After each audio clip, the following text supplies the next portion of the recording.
성경에서 사람에 대해서 말씀을 많이 하셨는데 인간이 어떤 존재인가 여러 말씀 중에서 우리는 이 구절을 꼭 기억하고 인정할 수 않을 수 없습니다. 의인은 없나니 하나도 없다. 모든 사람이 죄인이다. 참 듣기가 거북스럽고 힘든 이야기지만 이건 엄연한 사실이고, 사실은 인생의 모든 문제가 여기서부터 출발한다는 것이 성경의 가르침 아닙니까? 우리가 죄인이기 때문에 오는 모든 인생의 고통과 고난, 그래서 우리가 모든 사람이 죄인이라 하는 말을 오늘 슬픔이라는 단어와 함께 연관을 시켜보면 모든 사람은 다 슬픈 자들이다. 슬픔이 없는 사람은 없다 라고 말할 수 있습니다. 뭐 정도의 차이는 있고 또 횟수의 차이도 있지만 고난당하고 슬픔당하지 않은 사람은 사실은 이 땅에 아무도 없습니다. 지금도 그런 고통 중에 슬픔 중에 있는 사람들도 나를 비롯해서 주변에 많이 있다는 것도 우리가 잘 알고 있습니다. 여러분, 한평생 살아오시면서 슬픔과 고통이 다 있었지만 가장 슬펐던 때가 언제라고 생각하십니까? 가장 고통스럽고 힘들고 춥고 아팠던 때, 그런 때가 우리에겐 다 있었습니다. 또 앞으로도 그런 일이 우리에게 없으라는 법이 없다는 겁니다. 이건 우리가 인정할 수밖에 없는 우리의 현실이고 우리 됨에 대한 정의라고 하지 않을 수가 없다는 것을 말씀을 드리고자 합니다. 예레미야라는 이 긴 성경, 52장으로 된 긴 성경이 끝이 나고 또 하나의 예레미야의 노래가 붙어 있는 것이 애가서. 애는 사랑 애자가 아니고 슬플 애죠. 고통, 슬픔의 노래입니다. 그래서 오늘 읽었던 우리 본문은 1장 1절이 슬프다라는 단어로 시작합니다. 예레미야가 슬펐다 하는 겁니다. 왜 슬펐는지, 그 이유는 예루살렘 성의 멸망 때문인데, 예루살렘의 멸망, 이 멸망에 대해서 이유를 오늘 세 가지로, 예루살렘 멸망의 모습을 세 가지로 설명을 했습니다. 첫 번째, 이 멸망이라는 이유에 대해서 뭐라고 말했느냐 하면, 본래 거민이 많았는데 지금은 적막하다. 예루살렘 성에 사람들이 많았다 그랬습니다. 근데 지금은 아주 그냥 사람이 없는 상태가 되었다. 왜? 전쟁통에 사람이 죽고 어린 아이까지 포로로 다 잡혀갔기 때문이라고 했습니다. 두 번째는 본래는 열국 중에서 큰 자였는데 지금은 과부와 같다. 성경에서 가장 약한 사람을 할 때 고아와 과부라는 표현을 쓰고 있지 않았습니까? 세 번째, 예루살렘 멸망의 모습을 열방 중에서 공주와 같이 존경받고 떠받침을 받았던 사람이었는데 지금은 남에게 조공을 바치는 자가 되었다. 이런 이유로 예루살렘의 멸망을 예레미야가 슬퍼하고 있습니다. 여러분, 예루살렘 성이 사람들이 많이 모일 때는 수십만 명이 모입니다. 1년에 3번 정도는 이스라엘 모든 남자들이 예루살렘으로 모여서 율절 절기를 지켜야 되기 때문에 발 디딜 틈이 없이 북적거리고 사람이 많은 그런 도시들이 저렇게 적막하고 힘이 없는 모습으로, 초라 모습으로 변질되고 말았다고 말하고 하고 있습니다. 참 슬픈 이야기입니다. 한 개인도 그렇고 가정도 그렇고 나라도 그렇고 한 기업도 그렇고 그 떵떵거렸던 참 모든 사람들에게 추앙받고 존경받고 부러움의 대상이 되었던 한 단체가 초라 모습으로 멸망하고 몰락하는 거 보면 얼마나 슬플 수밖에 없겠습니까? 그런데 오늘 예레미야가 예루살렘의 멸망을 보고 슬퍼한 이유는 이보다 더 큰 이유가 있습니다. 그 이유가 무엇이냐면, 이렇게 낮아지고 고통을 당하고 초라 모습으로 약해진 것을 예루살렘을 바라보고도 위로할 자가 없었다, 도와줄 자가 없었다 하는 겁니다. 여러분, 우리 인생들이 고난을 다 당하고 어려운 일을 당하고 하지요. 그래도 누군가로부터 위로를 받으면 그래도 이겨낼 용기가 있고 힘이 있곤 합니다. 그런데 오늘 성경에 보니까 예루살렘에 대해서는 위로할 사람이 없었다고 말할 뿐만 아니라 한때 친구였던 자들이 예루살렘을 배신했다, 배반했다 그랬습니다. 여러분, 사람에게 배신당해 보신 경험들 아마 있을 겁니다. 다윗 같으면은 자기가 믿었던 신하들, 심지어는 자기 아들에게 배신당하는 이런 거, 이거 엄청난 고통이죠. 선교사님들이 선교지에서 당하는 가장 큰 고통 중에 하나는 바로 이 배신입니다. 원주민들이 어떤 이유에서인지 한때는 어떤 도움을 얻고자 해서 이유가 있었겠죠. 아니면 신앙에 있어서 신앙 때문에 이렇게 이 선교사님들을 잘 받들고 도와주고 이렇게 하다가 어느 사이에 그냥 돌아서고 떠나는 경우, 그때 선교사님들이 당하는 고통과 허탈감은 이루 말할 수가 없습니다. 지금 예루살렘이 바로 그와 같은 상황, 사람들로부터 공주같이 존경받고 떠받침을 받고 그랬던 사람들, 동네 주변에 있는 나라들이 등을 돌리고 그렇게 됐을 때에 이 예루살렘의 슬픔이 예레미야의 슬픔이 되어서 위로할 자가 없고 돕는 자가 없는 이 고통을 예레미야가 감당할 수가 없어서 지금 슬퍼하고, 그래서 52장의 예레미야서도 부족해서 또 슬픔의 노래를 하나 더 쓰고 있는 그런 장면을 우리가 읽게 되는 것입니다. 멸망도 슬프지만, 고난도 슬프지만, 고난당하고 멸망당하는 나를 누군가도 알아주지 않고 도와주지 않고 이해해주지 않는다는 것, 이 위로함이 없고 도움이 없는 이것이 우리에게는 더 큰 슬픔이 된다는 것을 오늘 예레미야 그렇게 말하고 있습니다. 오늘 이 예레미야가 예루살렘의 멸망을 슬퍼하고 있는데 위로할 자가 없고 도와줄 자가 없어서 이 감당할 수 없는 슬픔을 가진 예레미야가 한 것이 있습니다. 이것이 참 아름다운 모습이죠. 슬픔을 당하고 위로 받을 자가 없을 때, 고통당할 때 이렇게 하는 것이구나. 뭘 했을까요? 기도했습니다. 9절과 10절 말씀을 보면 예레미야의 기도가 나오는데, 여호와여, 원수가 스스로 큰 채 하오니 나의 환난을 감찰하소서. 11절에도 모든 백성이 생명을 지키기 위해서 자기의 보물들을 식물로 바꾸고자 하고 지금도 양식을 구하는데 물질이 있고 금은 보석이 있어도 식물을 살 수가 없는, 먹을 것을 구할 수 없는 이 상태.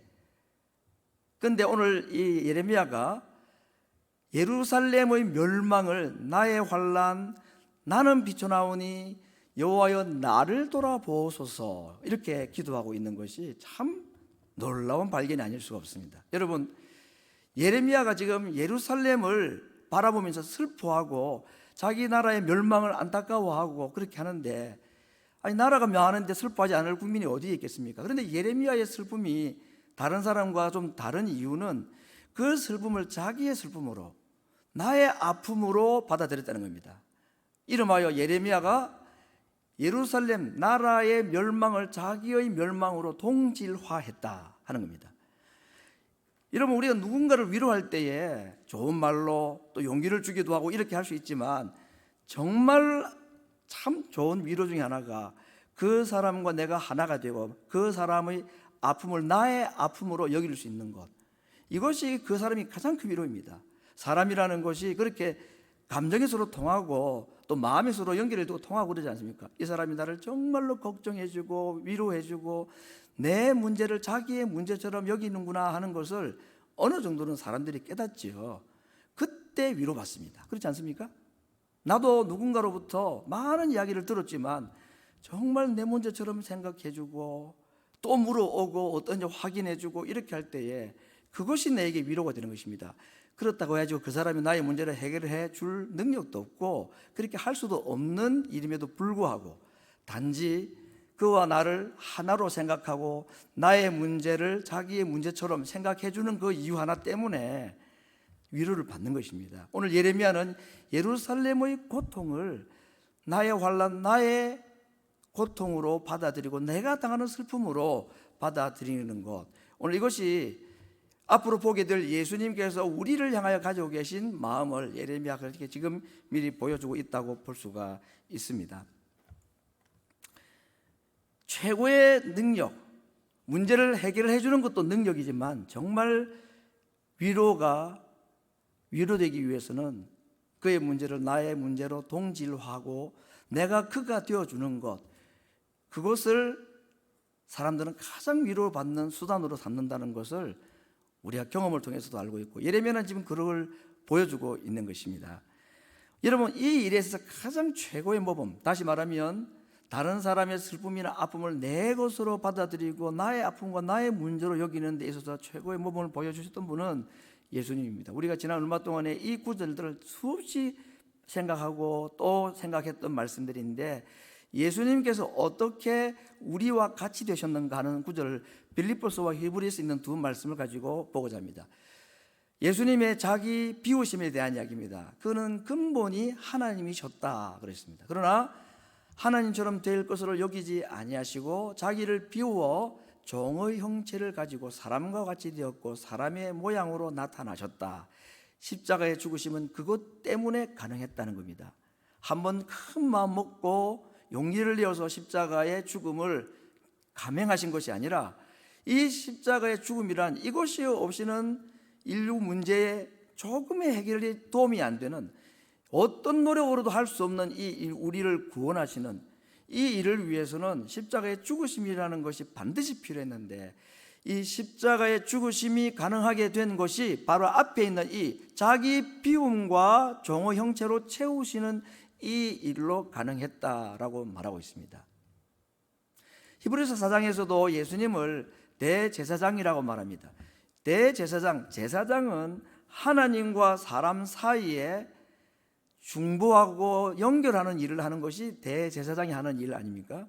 백성들의 죄를 하나님께 아뢰고 또 하나님의 용서를 백성들에게 전하는 일, 이것이 제사장이 하는 일인데, 여러분 그렇게 볼 때 대제사장이 가져야 될 가장 중요한 덕목, 제사장은 짐승을 잘 죽여야 합니다. 짐승 죽이는 이고 각을 뜨고 이런 일에 아주 전문가가 되어야지 되겠죠. 그러나 제사장에게 정말 필요한 것은 백성들의 죄를 자기의 죄처럼 여기는 것, 그것이 제사장의 가장 중요한 덕목입니다.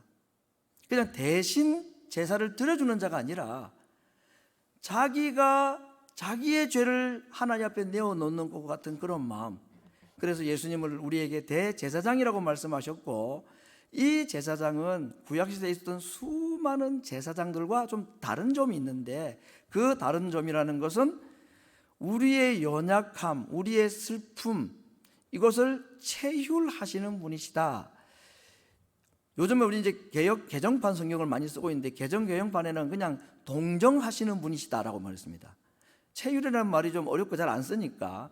근데 이 체휼이라는 말과 동정이라는 말 중에 어느 것이 원어에 가깝나 보니까 체휼이라는 말이 맞는 것 같아요. 온 몸으로 그와 내가 하나가 되는 것입니다. 동정, 감정을 같이 하는 정도가 아니라 몸 자체가 하나가 되어버리는 것, 이러한 대제사장이 우리에게 계시다라고 말하고 있습니다. 자기 동질화, 예레미야도 예루살렘의 고통과 예루살렘의 슬픔을 자기의 슬픔으로 동질화하여서 그런 기도가 가능했던 것과 같이, 예수님께서도 우리에게 자기를 우리와 하나가 되게 하시는, 그래서 우리의 슬픔을 그대로 자기의 슬픔으로 받아주실 수가 있어서 우리를 체휼하시는 분이라고 예레미야의 모범을, 더 완벽한 예레미야의 모습으로 예수님을 그렇게 소개하고 있습니다. 오늘 우리가 이 예루살렘의 멸망에 대한 얘기를 할 때 우리 한 가지 꼭 먼저 기억하고 인정해야 될 것이 있습니다. 여러분, 누군가가 슬픔을 당하고 어려운 일을 당하면 인지상정이라고 참 힘들고 나도 슬프고 좀 마음이 안 좋죠. 정도의 차이는 있고 정말 그분의 아픔을 내 아픔으로 체휼하는 것은 쉽지는 않지만 불쌍한 마음은 다 듭니다. 정말 어떤 일을 볼 때에 최근에도 저도 그런 참 또 한 분의 죽음을 보면서 너무너무 마음이 아프고 안 좋았습니다. 정말 어떻게 이렇게까지 하셔야 되는가. 그래서 참 마음이 하나님 앞에 참 원망도 나오기도 하고, 하나님 꼭 이렇게까지 하셔야 됩니까? 그런 아픔, 슬픈 마음들이 들 때가 있습니다. 그런데 여러분, 예루살렘이 지금 멸망하는 것은, 지금 제가 누구라고 소개할 수는 없지만 방금 바로 지난 주간에 있었던 그 장례식 한 장면을 생각할 때에 그런 동정심이나 어쩔 때는 하나님께 조금 원망하는 듯한, 하나님 뭐가 그렇게 잘못됐길래 이렇게까지 하셔야 됩니까? 하는 그런, 하나님을 뭔가 좀 항변하고 싶어하는 예루살렘 형편이 그런가? 그러지 않습니다, 여러분. 안타깝고 슬프지만 오늘 예루살렘이 지금 이렇게 슬픔을 당하고 고통을 당하는 것은 어쩌면 당연한 일입니다. 왜 그럴까요? 예루살렘이 하나님 앞에 지은 죄가 보통이 아닙니다. 특별히 남유다의 마지막 멸망할 시기에는 몇몇 왕들이 정말 하나님 앞에 할 수 없는 엄청난 죄를 범했습니다. 예루살렘 성전에다가 주변 나라에 있는 이방 신들을 다 갖다 놓았습니다. 하나님께 드리는 제단은 옆으로 치워놓고 그 자리에다가 이방 신상들을 세우고 이방 신에게 우상을 숭배했는데 성전에서 하나님 앞에 할 수 있는 일입니까, 여러분?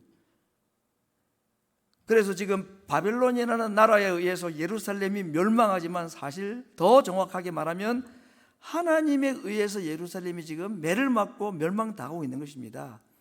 어떤 사람들의 슬픈 고통의 죽음을 볼 때 가지는 동정심이라는 것이 사실 어울리지 않는 것이 멸망당하는 예루살렘의 실제 형편이었다 하는 겁니다. 오히려 하나님께서 진작에 멸망시켜서야 마땅한 예루살렘에게 어떻게 해요? 오래 참아주셨다는 것이 하나님 말씀이 아니었습니까? 그렇게 볼 때에 예루살렘의 멸망을 바라보고 예레미야는 슬퍼하고 눈에 뺨에 눈물이 흐르고 눈에 눈꺼풀이 상할 만큼이나 그렇게 슬퍼하고 애통하고 하지만 예레미야가 지금 하나님께 하나님 이렇게 억울할 수가 있습니까? 왜 우리나라가 이렇게 망해야 합니까? 그렇게 기도하지 않습니다. 예루살렘의 멸망의 이유를 예레미야가 너무나 잘 알고 있는 겁니다.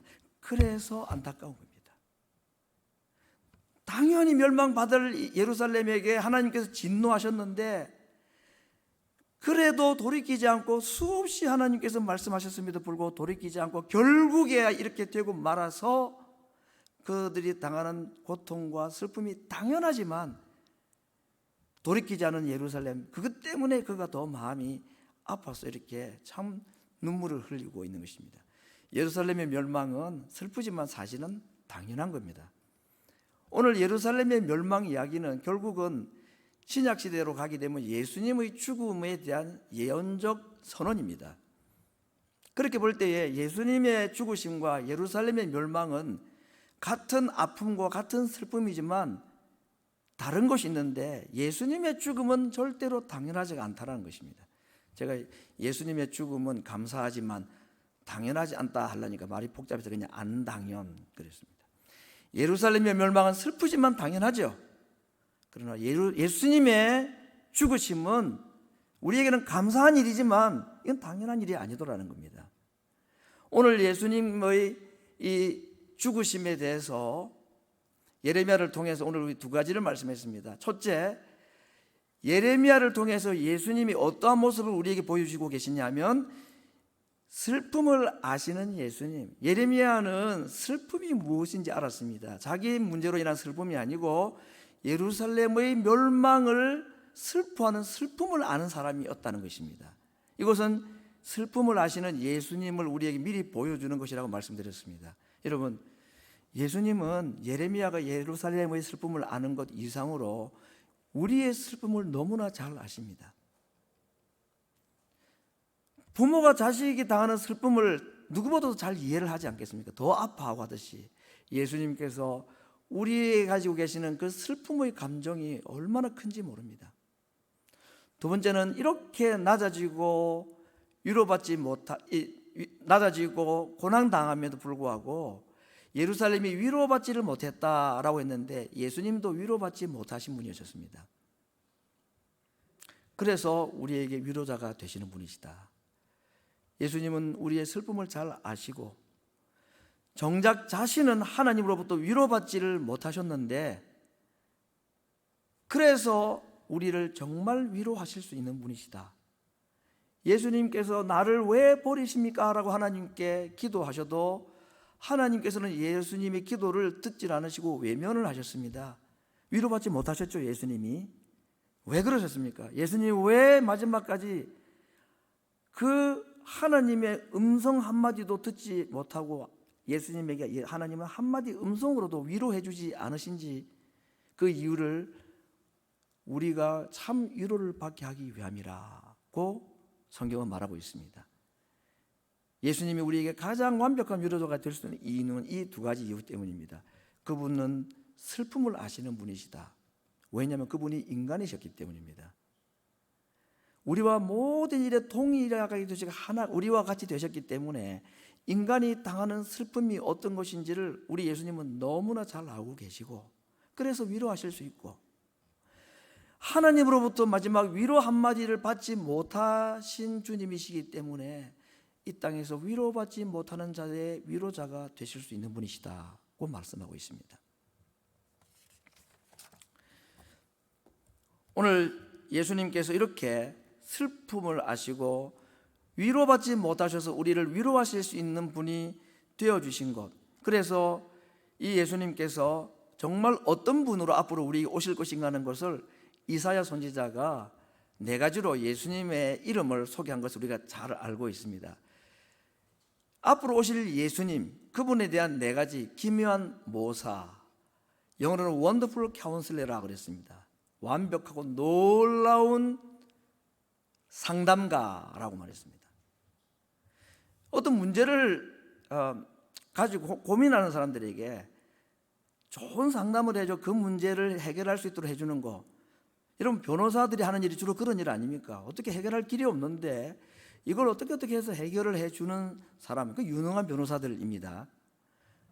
그런데 여러분, 이 변호사라는 사람이 어떤 문제를 가지고 슬퍼하고 고민하고 이 문제 해결이 안 되고 방법이 없나 하고 고민하면서 찾아온 자기 고객에게 정말 마음이 아프네요. 어떻게 그렇게 견디낼 수가 있었습니까? 하고 온갖 위로를 다 해줍니다. 그럴 때 이 법률 상담을 받으러 오는 이제 변호사가 필요한 사람이 그 변호사의 이야기를 막 들을 때에 그래 참 나를 이해해주구나, 바라주구나, 나의 마음을 읽어주고 참 고맙고 그렇게 하는데 변호사가 근데 참 마음이 아프지만 제가 어떻게 도와줄 길이 없네요. 변호사가 그래 하면 됩니까? 문제를 좀 해결해 줘야죠. 뭐 안 되는 일을 되게 할 수는 없는 거지만 예수님은 놀라운 기묘한 모사, 원더풀 카운셀러인 동시에 그분을 예수님을 뭐라고 말했냐? 전능하시다 그랬습니다. 하실 수 있는 분이시다. 그냥 우리의 아픔을 알고 공감해주고 슬픔을 읽어주는 정도가 아니라 그 문제를 해결하실 수 있는 능력까지 가지고 계신 분. 그래서 예수님을 하나님이라고. 하나님은 못하신 일이 없는 분이 하나님이니까. 우리가 하나님 그럴 때는 능치 못하심이 없는, 하나님 그러면 그냥 천지를 창조하시고 모든 것을 하실 수 있는 분이라는 것이 이 하나님의 가장 중요한 사역이고 특징인데, 바로 그 예수님이 우리의 문제를 이해하고 우리를 상담해 주는 정도가 아니라 우리의 문제를 해결해 주실 수 있는 전능하신 하나님이시다라고 이사야는 앞으로 오실 예수님에 대해서 그러한 호칭. 그런데 그분이 과거에만 계시고 이사야 시대만 계시고 우리 시대만 아니라 영원히 계시는, 그리고 어떤 분이요? 우리의 아버지시다 하는 것입니다. 나와 아무 상관이 없고 돈을 줘야지 상담을 해주고 돈을 줘야지 변호사로 선임을 해줄 그 사람도 때로는 고맙고 그러지 않습니까? 돈 주고 병 고치는 의사도 얼마나 고마운 분입니까? 그런데 예수님은 우리의 문제를 다 이해하시고 우리의 마음을 다 읽어주시고 상담해 주실 뿐 아니라 아무도 해결하지 못하는 그 문제를 해결하실 수 있는 분이신데 그분이 우리 아버지시기까지 하다면 이거 얼마나 감사한 일입니까, 여러분? 자식을 위해서 아끼는 부모가 어디에 있습니까? 그래서 그분을 마지막으로 부르기를 평강의 왕이라고 그랬습니다.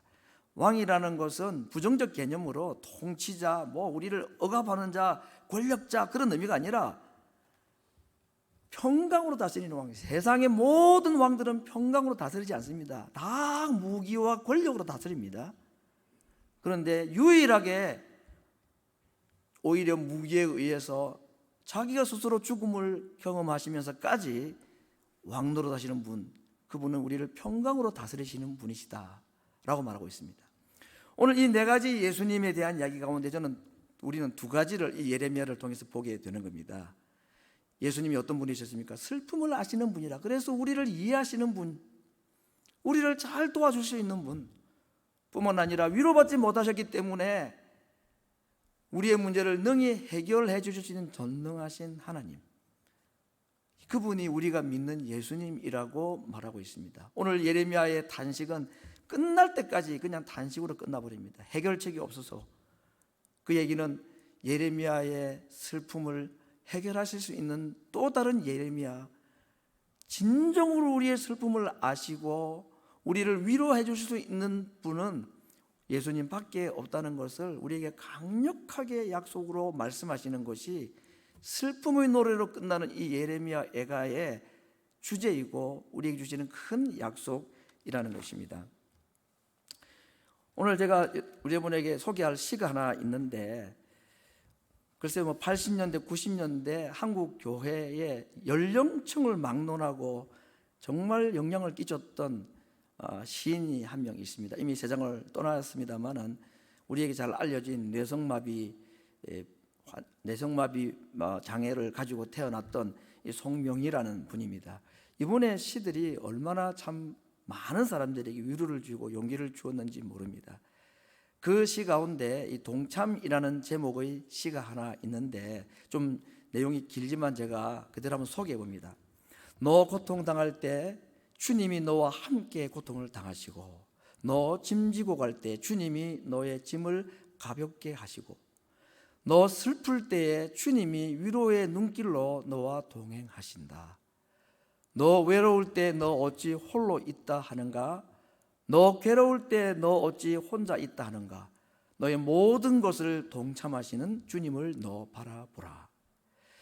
주님이 우리의 모든 슬픔을 아시고 동참해 주시는 분, 그것만 해도 얼마나 감사가 되고 위로가 됩니까? 그런데 뿐만 아니라 우리에게 영원한 아버지가 되셔서 우리의 모든 문제를 능히 해결할 수 있는 전능하신 하나님이 되셔서 우리의 문제를 해결하시는 분. 우리 인생에 당하는 문제들 가운데 가장 큰 문제가 무엇이라고 생각하십니까? 경제적인 어려움이든지 육체의 질병이든지 가정의 문제, 자녀의 문제, 다 우리에게 슬픔의 이유들이 되는데, 그래봤자 지고 갈 수 있는 길이가 기껏 100년 정도입니다. 100년 동안에 고통당하는 것이 절대 쉽거나 가볍다는 말씀은 절대 아닙니다. 단 하루도 우리에게는 고통이라는 것은 짊어지기 어렵고 힘든 무거운 짐인 건 사실입니다. 그래도 때로는 밝음도 있고 때로는 우리에게 주시는 은혜와 복도 있고, 그래서 우리를 한평생 걸어가게 합니다. 문제는 그 다음 아닙니까? 그렇게 해서 한평생의 삶이 끝나고 난 뒤에 있는 이 죽음 이후에 있는 문제, 영원한 죽음과 영원한 생명의 문제, 이게 사실은 최대의 문제이죠. 이 문제가 제일 큰 문제입니다. 지금 내가 당면하고 있는 문제든지 지난 내 인생살이 가운데서 정말로 힘들고 어려웠던, 해결하기 어려웠던, 어떻게 하다 보니 시간이 지나서 세월이 지나서 이렇게 해결이 되었지만 그때 그 당시로서는 도무지 해결할 수 없었다 싶었던 그 문제들, 그래서 지금 어떻게 해결하지 않았습니까? 어떻게 지나온 거 아닙니까? 그런데 이제까지 인생살이에서 당했던 어떤 슬픔이나 고통이나 염려, 문제보다도 앞으로 우리에게 있는 정말로 중요한 문제 하나 있습니다. 이 뭐냐? 죽음의 문제입니다. 영원한 죽음이냐 영원한 생명이냐, 천국이냐 지옥이냐, 이 문제를 누가 어떻게 해결할까요? 해결할 수가 없는 거죠. 근데 이걸 해결할 수 있는 정말 놀라운 지혜를 가진 기묘한 모사, 원더풀 카운셀러가 오셨습니다. 그분이 예수님입니다. 그분의 묘수가 뭐였습니까? 어떻게 우리의 죽음의 문제, 영원한 지옥의 문제를, 죄의 문제를 이분이 어떻게 해결하셨습니까? 그분의 묘수가 뭐였습니까? 자신의 죽음이었습니다. 아무도 생각하지 못했던 것, 자기가 죽으시는 것이었습니다. 이것만이 우리의 인생의 현재와 미래의 모든 문제의 가장 중요한 문제인 죽음 이후의 문제를 해결할 수 있는 유일한 대안이라는 것을 예수님이 아셔서, 그래서 사람이 되시기로 작정하신 것이고, 사람이 되신 이유는 인간의 문제를 해결하는 데는 자신의 육체의 죽음이 필요했기 때문에 육체가 필요하셔서 육체를 입고 오시고, 여러 많은 유혹이 있고 반대가 있고 그랬지만 한 번도 십자가를 향하던 발걸음을 주저하지 않으시고 그 발걸음을 곧장 십자가까지 내다르신 그 예수님, 그분이 우리의 인생의 문제를 가장 완벽하게 해결해 주신 분이신 것입니다. 그리고 그 주님이 오늘 우리에게 약속하시는 것이 내가 너와 함께 할 것이라고, 세상 끝날까지 내가 너와 함께 하실 것이라고, 아무도 너를 위로해 주지 못할 때 내가 너를 위로할 것이라고 말씀하셨습니다. 아무도 나의 슬픔을 해결해 주지 못할 때에 우리의 슬픔을 친히 아시고 우리의 슬픔에 동참해 주시고, 그리고 전능하신 하나님이 되셔서 우리의 문제를 능히 해결해 주시겠다고 약속을 하신 것입니다. 오늘 우리에게는 예레미야보다 더 완전한 슬픔을 아셔서, 그래서 우리에게 위로자가 되어 주실 수 있는 분이신 예수님을 우리는 모시고 살아갑니다.